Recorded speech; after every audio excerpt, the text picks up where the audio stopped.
natin ngayon ang automatic dashboard ng isang truck, water truck.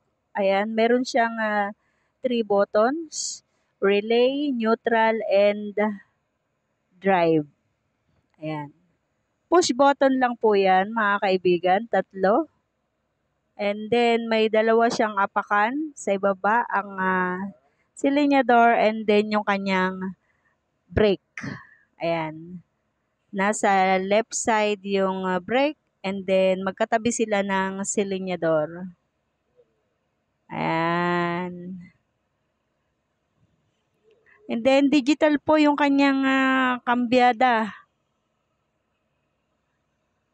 Yun yung kanyang coder. Ayan o. Nasa 6. Matatanaw nyo, 6. Ayan. Push button po siya, mga kaibigan. Ayan. So, easy. Easy peasy ka lang. Ayan.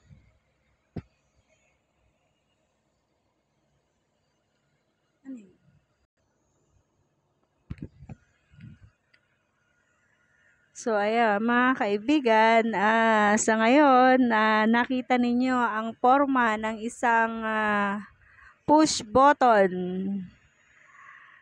Kung paano i-drive ang push button lang, easy peasy. Ito ay isang water truck, tanker.